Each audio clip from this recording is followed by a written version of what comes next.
જય હિન્દ મિત્રો, ધ્યેય કમ્પ્લીટમાં તમારું સ્વાગત છે।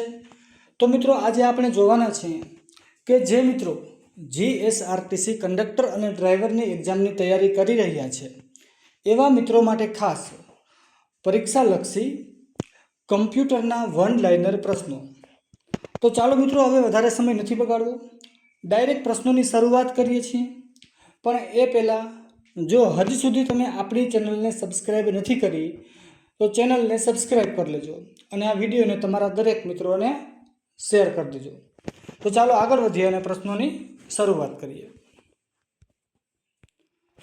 પહેલો પ્રશ્ન જોઈએ, ઈમેલને ગુજરાતીમાં શું કહે છે? તો મિત્રો ઈમેલને ગુજરાતીમાં કહેવામાં આવે છે વીજાણું ટપાલ। મિત્રો આ ઈમેલના જન્મદાતા કોણ હતા? તો મિત્રો એ હતા રો ટોમિલ્સન। બીજો પ્રશ્ન જોઈએ, ઈમેલ એડ્રેસ વધુમાં વધુ કેટલા અક્ષરનું હોઈ શકે છે? તો મિત્રો એ વધુમાં વધુ જે છે એ 255 અક્ષરનું હોઈ શકે છે। ત્રીજો પ્રશ્ન જોઈએ, ઈમેલ મોકલવા માટે કયા પ્રોટોકોલનો ઉપયોગ થાય છે? તો મિત્રો એ પ્રોટોકોલનું નામ છે SMTP। મિત્રો આ SMTPનું પૂરું નામ છે સિમ્પલ મેલ ટ્રાન્સફર પ્રોટોકોલ। આગળ વધીએ, ચોથો પ્રશ્ન જોઈએ, ઈમેલ સ્વીકારવા માટે કયા પ્રોટોકોલનો ઉપયોગ થાય છે? તો મિત્રો એ પ્રોટોકોલનું નામ છે POP। મિત્રો આ POPનું પૂરું નામ જોઈએ તો છે પોસ્ટ ઓફિસ પ્રોટોકોલ। અને મિત્રો એક બીજો પ્રોટોકોલ પણ છે કે જેનો ઉપયોગ જે છે એ ઈમેલ સ્વીકારવા માટે થાય છે। તો મિત્રો એ પ્રોટોકોલનું નામ છે IMAP અને મિત્રો એનું પૂરું નામ છે ઇન્ટરનેટ મેસેજ એક્સેસ પ્રોટોકોલ। પાંચમો પ્રશ્ન જોઈએ, ડિલીટ કરેલા ઈમેલનો સંગ્રહ ક્યાં થાય છે? તો મિત્રો એનો સંગ્રહ જે છે એ ટ્રેસમાં થાય છે અને મિત્રો ત્યાં 30 દિવસ સુધી ઈમેલ રહે છે, ત્યાર પછી ત્યાંથી પણ ડિલીટ થઈ જાય છે। તો જો મિત્રો આપણે ભૂલથી કોઈ ઈમેલ ડિલીટ થઈ ગયો છે અને મિત્રો એ ઈમેલને પાછો મેળવવો છે તો એ આપણે ટ્રેસમાંથી મેળવી શકીએ છીએ, કારણ કે આપણો ડિલીટ કરેલો ઈમેલ ટ્રેસમાં 30 દિવસ સુધી રહે છે। છઠ્ઠો પ્રશ્ન જોઈએ, બિનજરૂરી ઈમેલને શું કહેવામાં આવે છે? તો મિત્રો એને કહેવામાં આવે છે સ્પામ અથવા તો જંક મેલ તરીકે પણ ઓળખવામાં આવે છે। સાતમો પ્રશ્ન જોઈએ, xyz@gmail.com ઈમેલ એડ્રેસમાં મિત્રો આ જે ઈમેલ એડ્રેસ આપેલું છે @gmail.com એ ઈમેલ એડ્રેસ છે, એ ઈમેલ એડ્રેસમાં યુઝર નેમ શું છે? તો મિત્રો યુઝર નેમ જે છે એ XYZ છે। મિત્રો આમાં હોસ્ટ નેમ શું છે? તો જીમેલ જે લખેલું છે ને એ હોસ્ટ નેમ છે અને મિત્રો ડોમેન નેમ શું છે? તો કે .com જે છે એ ડોમેન નેમ છે। ઈમેલ એડ્રેસની શરૂઆત કોના વડે થાય છે? તો મિત્રો ઈમેલ એડ્રેસ જો આપણે નિરખીને જોઈએ, જો આપણે જોઈએ ઈમેલ એડ્રેસ આપેલું છે તો મિત્રો એની શરૂઆત ક્યાંથી થાય છે? તો કે યુઝર નેમથી થાય છે। મિત્રો આપણે હમણાં જ જોયું કે આ XYZ જે છે એ શું છે? યુઝર નેમ છે। ઈમેલ એડ્રેસમાં યુઝર નેમ પછી કયું ચિહ્ન મૂકવામાં આવે છે? મિત્રો કોઈ સિમ્બોલ જો મૂકવામાં આવતો હોય તો એનું નામ છે @। દસમો પ્રશ્ન જોઈએ, કમ્પ્યુટરમાં રહેલી માહિતીના અખૂટ સ્ત્રોતને કયા નામે ઓળખવામાં આવે છે? તો મિત્રો એને કહેવામાં આવે છે સાયબર સ્પેસ।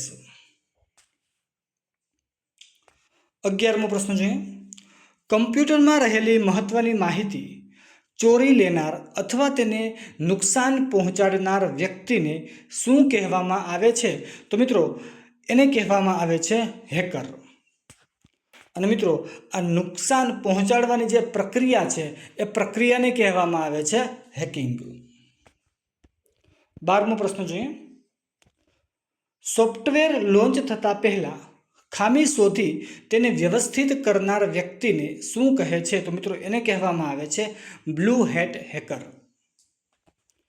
13મો પ્રશ્ન જોઈએ, ડેટા અંતિમ સ્થાન સુધી પહોંચે તે પહેલાં વચ્ચેથી જ તેમાં રહેલી માહિતીને શોધી રેકોર્ડ કરી લેવામાં આવે તેને શું કહે છે? તો મિત્રો એને કહેવામાં આવે છે સ્નીફિંગ। 14મો પ્રશ્ન જોઈએ, હૈયાત વેબસાઇટ પર કરવામાં આવતી ઇલેક્ટ્રોનિક ભાંગફોડિયા પ્રવૃત્તિને શું કહેવામાં આવે છે? તો મિત્રો એને કહેવામાં આવે છે સાયબર જંગાલિયાત. મિત્રો આ બધાની એવા પ્રશ્નો લીધા છે કે જે પરીક્ષામાં પૂછાવાની શક્યતા છે અને મિત્રો કોઈક જગ્યાએ આ પ્રશ્નો પરીક્ષામાં પૂછાયેલા પણ છે. 15મો પ્રશ્ન જોઈએ. સોરી મિત્રો, યુઝરને ખોટા ઈમેલ કે મેસેજ મોકલી યુઝરનેમ, પાસવર્ડ કે અન્ય માહિતી મેળવવાનો પ્રયત્ન કરવો તેને શું કહે છે? તો મિત્રો એને કહેવામાં આવે છે ફિશિંગ. 16મો પ્રશ્ન જોઈએ.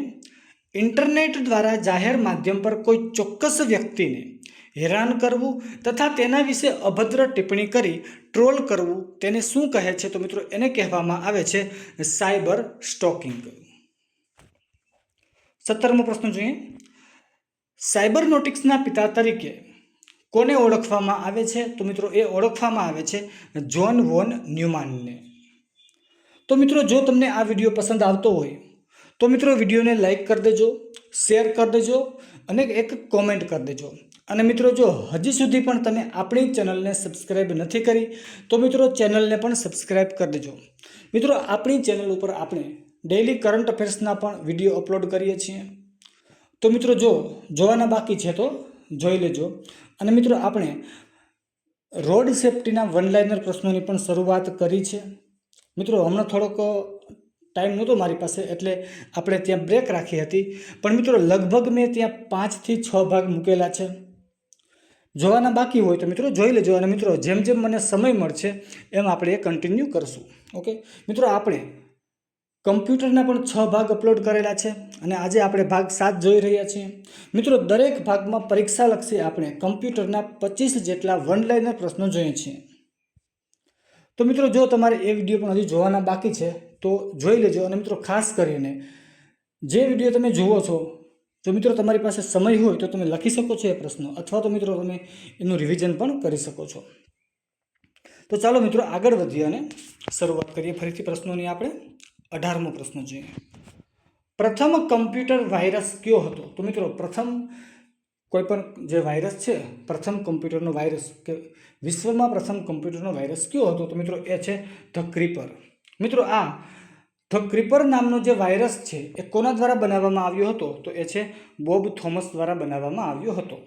અને મિત્રો ભારતના પ્રથમ કમ્પ્યુટર વાયરસની જો આપણે વાત કરીએ તો ભારતનો પ્રથમ કમ્પ્યુટર વાયરસ હતો કયો?